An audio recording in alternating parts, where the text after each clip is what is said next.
Hello and welcome to a new video format, which is now called LTS, and that just means let's talk shit. To summarize the format, I noticed that whenever I buy something used, the first episode of whatever it is ends up just being me talking shit about all the previous owners, repairs, and mods. And honestly, it's my favorite thing to do, so I'm just going to make it a new format. So this is the thing that's going to kick off the format, and it is a heap. So I like these things in theory, like seeing videos of them, but after having one in person, I hate it. They're just quite literally terrible. It was the same thing with that Coolster dirt bike. Like, it looks cool in video and it seems cool to have, but once you actually own it and like dig into it, you realize how bad it is. So we're just gonna jump right into it and figure out what to do with this thing. And it is a older version of a Baja Warrior.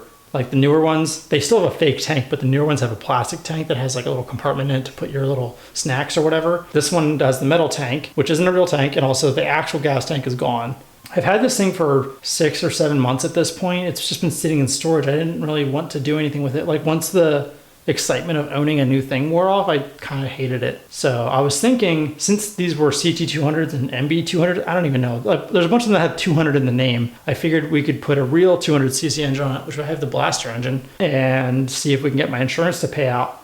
But that engine's too good for this garbage. I still got to finish building it anyway. I don't want to waste it on this heap. So to start off, I'll just say I got it on the marketplace. I paid $80 for it. Honestly, it's pretty fair. It supposedly runs, I think. I don't even know. I didn't even try it. The engine's not even mounted to anything. It's just kind of hanging out in here.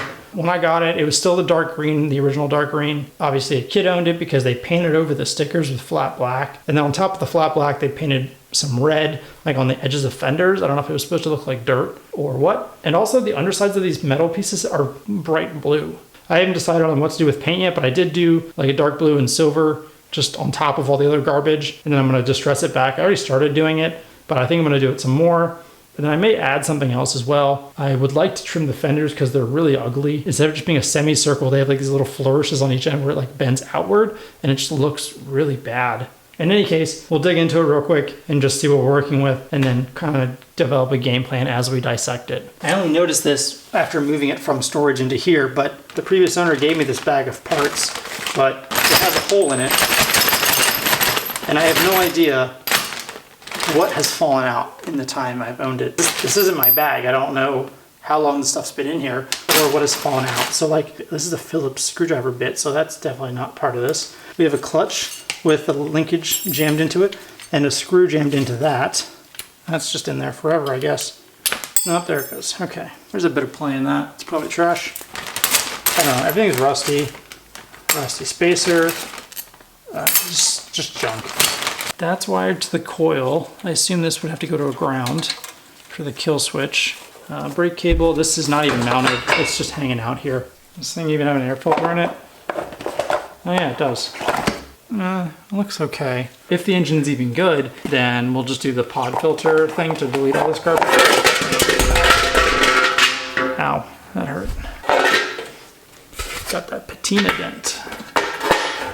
Okay, well, like I was saying, if we end up using this engine and it ends up being good, then we'll just do the pod filter thing. I mean, all this seems right for a really cheap garbage engine. Let's see if this thing has compression or even spin. It's some compression. I don't think it's as much as it should be, but it'll probably run it. So the breather is not plugged into the valve cover, and I have no idea how long that's been off, so there might be water in this oil. The spark plug wire is just hanging out. There's a spark plug. The spark plug is in it, and it's a really crappy torch spark plug, so it's probably actually the original, or somebody went through that effort of finding the garbage original plug for a replacement.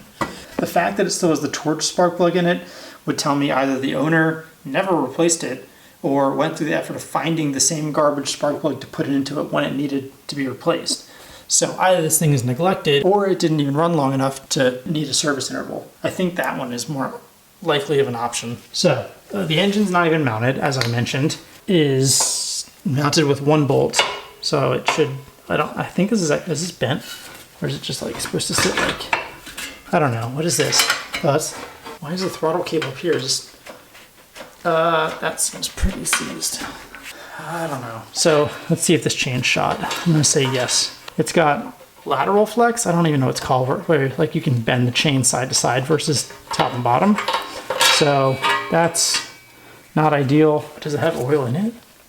Oh shit, yes it does. And it's too full. Go back in there. The clues are not adding up here. I don't really understand. Like, why does it have fresh-ish oil in it? Why is it not even remotely installed? The gas tank is gone. The plug is original though. All the parts are here, but why did they not just go the rest of that effort and finish installing it? Or why was it taken apart and left this way? I legitimately just do not understand what's happening here. This adjuster's seized and the threads are boogered up. Sorry if this makes the camera all shaky, but like the throttle cable here totally dried out and cracking. So I'm sure that's letting in moisture. I have no idea if the light works. I mean, there's a bulb in here, but I have no idea if it actually works. This is actually metal, but it's trash.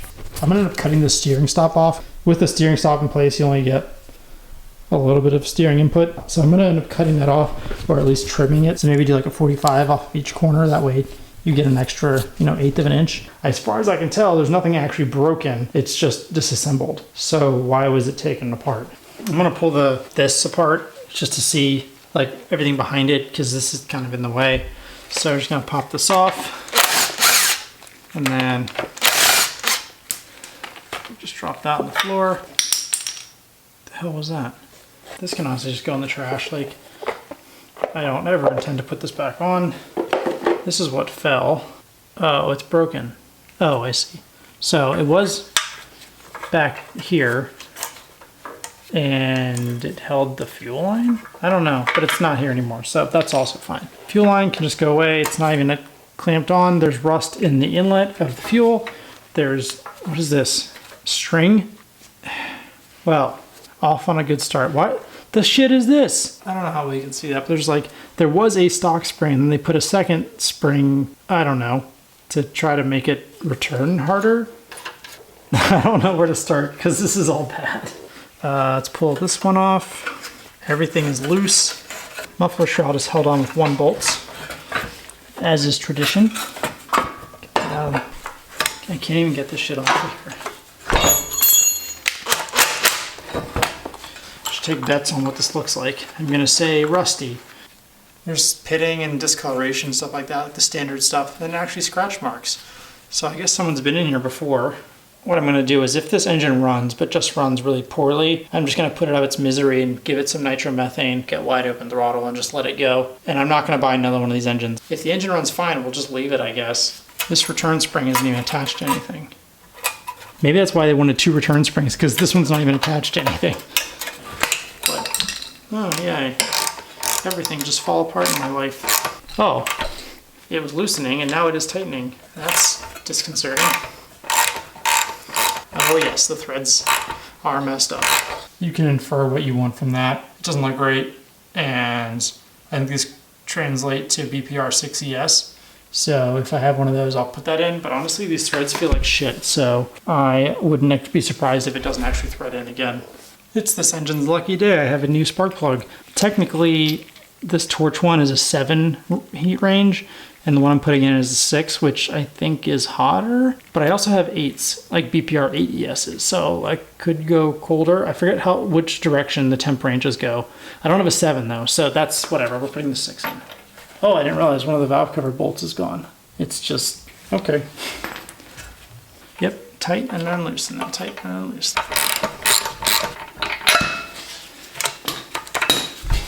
It's probably like the first new thing this engine's got in a long time. Got the bike all cleaned up, just because I like to see what I'm working with. And I didn't realize that the front tire is an ATV tire, which is pretty cool. That's the one upgrade this bike has had. Got the body parts sanded down enough where I'm happy with it, and I'm gonna go ahead and clear them once I trim them to make them look a little bit better. I also got a chance to talk to the previous owner. Turns out the original engine from this bike did blow up, and the engine that is on here was just from a different bike that was running, supposedly. They just included it with the frame in order to sell it. I went ahead and got the throttle installed, and I've come to the conclusion I'm just gonna replace the throttle, so watch. Twist the throttle, and then, yeah. So the throttle's really sticky. And I think part of that is because the cable insulation is all cracked and it's let water in, and then thus made the cable really sticky. Even though I've oiled it really well, I think it's just too far gone. But I do think I have a new one of these generic throttle cables sitting around somewhere. I just gotta dig through my parts bin and see if I can find it. Since the owner said this engine wasn't originally on this bike and he just threw it on here, I went through and checked all the bolts. A lot of them were loose, like including the shroud where this bolt wasn't even here. So I put one in and then also just put the ground on there for the kill switch. Again, I was just using stuff from the hardware bag, which is good. They did actually keep most of the hardware that they needed. I got the engine bolted in, and the bolts were in the bag, but not the nuts. So I ended up having to use some of those. And then also I'm gonna use the pod filter adapter that I have on the Bonanza mini bike. So might as well reuse it on this because I don't want to use one of the new kits on this. And then we'll just need to do a couple more checks and replacement parts to get this thing running, and also the exhaust. I ended up removing the stock muffler and I ordered one of the make your own header kits. The only reason I did that is because one, I need to practice welding, and two, I can make it run a little bit better because I don't like the big box ones and they just kind of sit here and burn your leg. So I'd rather get it out the back and then put a muffler on it. I'm gonna go through my little gasket bin and see if I can find a new gasket for this, because this one looks homemade and also looks pretty clapped out. So yeah, that's probably toast. I think I'm just gonna remove this spacer as well. I don't know if that works as a phenolic spacer, like a thermal spacer, or if it's just there to mount the spark plug wire, but it's all beat up and looks like trash. So I'm just gonna clean this up. There's like free dirt up here and dead stuff. This engine's really disgusting. So yeah, just gonna clean it up, slap it back together, hopefully with new gaskets, and then we can put the pod filter adapter on it, and then we can call this thing done. This can go there-ish, doesn't really matter. The camera decided not to record, but as I was saying, I was gonna do the throttle cable, but then I realized I didn't have one on hand to replace it, so the one that's in the mail already will just be the one that gets put on whenever it arrives. So in the meantime, I was gonna replace the headlight bulb, which I got out, but there was like, all of this was in the headlight. So now I gotta clean that up, and I was hoping this would be like a normal bulb and I could get an LED version of it, but this is some weird garbage. I did have a bulb in stock. Well, the one I put in is a dual filament, which is high and low beam, but this wiring doesn't have provisions for high beam, so it's just gonna be on the low beam all the time. But it's just a Chinese garbage bulb, and that's the part number. There you go, it should be readable. I just found this on one of those like really sketchy Chinese moped websites. I'm gonna go ahead and start getting the clutch assembly back together. I have no idea how it goes back together since I'm not the one that took it apart. But I got everything that I think matters cleaned. So I got the chain and the gears and a couple of the little bits cleaned up. The chain cleaned up pretty well. It's still pretty clapped out, but I have ordered new stuff and I don't know when it's gonna arrive. So that all determines if or when I actually replace this. But for now, it's fine. And between the two chains that are used for this clutch setup, there were 3 master links total. That's 3 more than you need. So I hope I have a couple 420 pins lying around. I'm gonna go ahead and put it back together with no master links. I noticed the one Woodruff key that came with it is a little twisted, pretty bad. This is probably the one that came out of the blown up engine. And when it locked up, it twisted this. And I also have no idea if this clutch works. This is exactly how I got it. It may be seized up, it may be burned out, I have no idea, but we're gonna put it on and just see what happens. I'm sort of figuring it out as I go. The chain is toast. What I was gonna get at was it doesn't pivot very well. Like there's lots of areas where it binds up. The previous owner, or maybe even some before them, thought it would be a great idea to put glue holding the clutch to the crankshaft. And they used glue that didn't actually harden, so like there's a sticky crap inside the clutch. And it took, it's still in there. I cleaned it as best I could to get it actually slide on, but before I couldn't even get the clutch to slide onto the crankshaft. So I cleaned it a bunch, and now it's at least clean enough that I can get it on and bolt it down. Either way, that's idiotic, and we had to deal with it. The rear chain I can throw on. I'm not gonna bother because 1, I wanna run this engine, and 2, I don't want it whiskey throttling like the Bonanza did. So we're gonna just mock this all up, get it tight and working, and then once I'm happy with the engine, then I'll actually connect it to the back wheel. So here's the example of why the chain sucks. Like, it takes so much force to get some of these to pivot, and like I can probably oil it and it may come back a little bit, but there's no reason. This stuff's not expensive, so I'm just gonna trash it and move on. All right, so I got a majority of the components. The body panels are curing and should be good here shortly. I'm gonna do the chain next. I'm not gonna film it because I already started doing this and I'm already like over an hour into it, and I forgot how much it sucks to break and reassemble chains. So I'm not gonna film it because y'all are gonna make fun of how I do it. And also I messed up and I ordered 1 1/4 OD, not 1 OD. So this is kind of too large.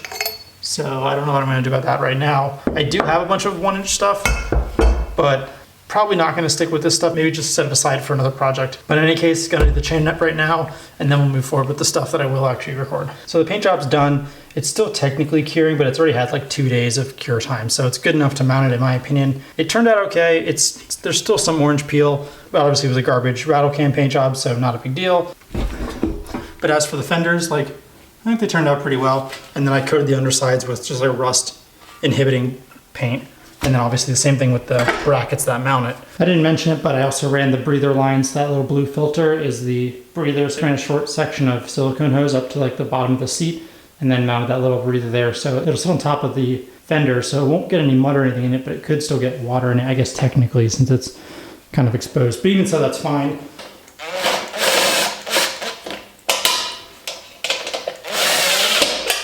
I may do something about this orange peel because the worst of it is right here, like right where you see it. So, I don't know, we'll see. Once it cures, I'll make a decision on that. I'm gonna start working on the exhaust now. And to start off, I ended up deciding to use the 1-inch exhaust versus the 1 1/4. The 1 1/4 is just too much, especially for a stock engine. But what I'll probably end up doing is cutting this U-bend like here-ish, and then welding it on there, and then cutting it again like here, just to get that bend to get it to go backwards, and then maybe just a small straight section, and then the muffler probably like there-ish. Same as before, I'm using the thread-in style like Briggs muffler. All I'm gonna do is cut that off and then weld it to the exhaust tubing, because buying this one costs like $17, but then if you buy the slip-on style, which is the same thing in my opinion, but has a slip-on flange, it's like $29. So why would I not just buy this one and just cut that off?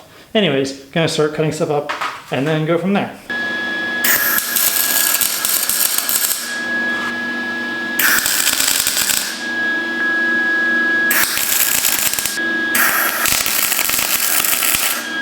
So I have the exhaust mostly done, and it's the shape I need it to be. So, and also while I was welding, it seems like I channeled the spirit of Ray Charles, because I just missed spots entirely. Like, where's that hole? There's that hole. Yeah. I also ran out of wire, but that's not the wire's fault. This is just, I didn't use my eyeballs at all, apparently. So I need to clean this up more and then go back in and fill it in once I get more wire. But again, it's pretty horrendous. I may just put heat wrap on it just to hide these sins. In any case, it is pretty much done.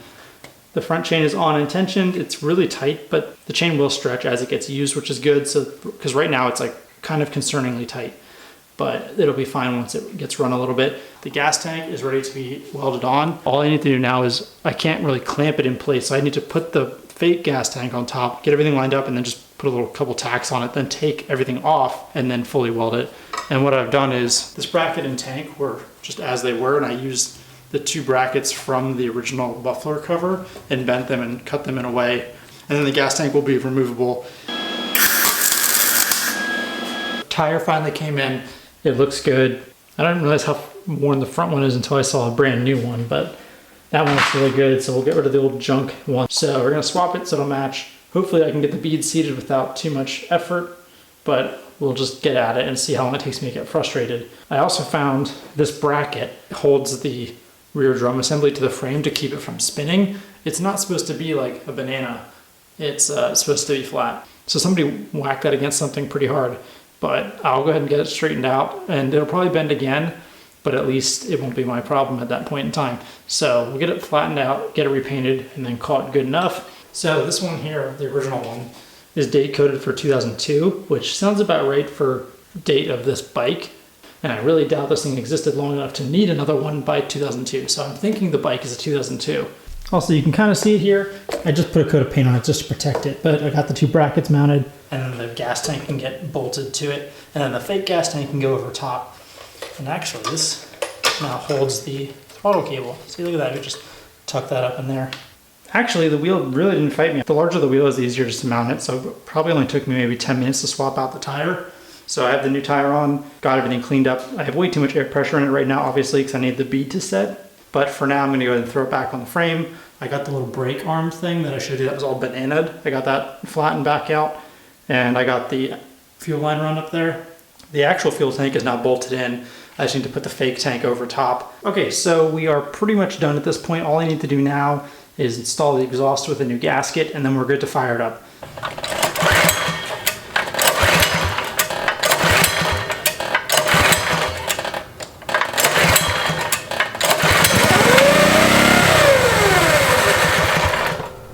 to do that.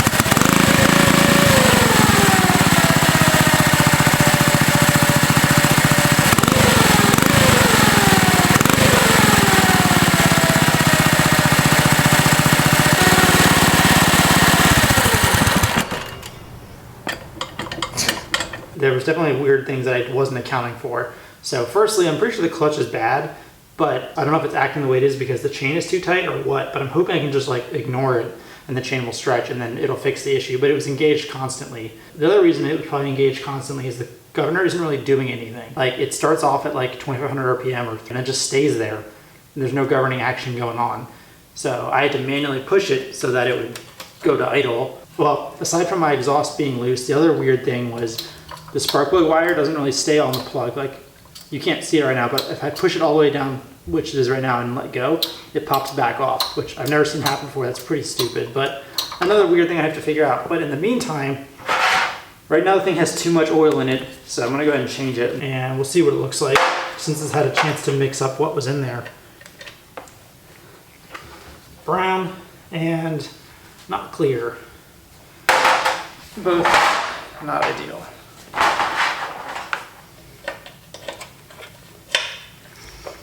Not really sure what's happening here, but I went to add a link into the primary drive setup because it was tight enough that the tensioner couldn't do anything and the clutch was constantly engaged, which the constantly engaged part may also be because the thing doesn't want to idle, but I figured, okay, it's too tight, I'll add a link anyway. This is one link extra. Like, how the hell is that possible? I may have dementia. How does one link add this much slack? I have no idea. I may just put the old chain back on, the one that's one link shorter, and then just let it stretch, and then hopefully by then it will cooperate like it should. Okay, so I'm gonna go ahead and end it off here. I'm kind of adding too much material to this one video that it's kind of getting too long. So to recap, I'm pretty sure it's a 2002 Baja Warrior. Came with the same 196cc clone engine. The whole thing's kind of garbage. It just looks weird and just disproportionate and honestly isn't really good at anything. I gave it a fair shot. Like I put a bunch of money into it and put a bunch of time into it, hoping to make it decent, but it's still what it was, which is just a cheap, weird mini bike thing. To recap budget though, I paid 80 bucks for the thing, which it was mostly complete. I had to do a bunch of stuff to the engine, just the paint, which wasn't even necessary, and a bunch of other small things. And I think total I have like 200 bucks in it. So honestly, this was cheaper than any fixed frame mini bike I've built so far. And as far as an entry level bike goes, like that's a pretty good deal. Like you have only front suspension. Honestly, it's decent overall. So if you're trying to get into mini bikes, this would probably be the avenue to go because you can get these for, you know, 100 bucks or less in operable condition. So really, all things considered, it's not bad. This one will get sold, and I don't ever plan to have another one of these again, but if another one comes along, maybe we'll do something more extreme with it. But in any case, thanks for watching and stay tuned.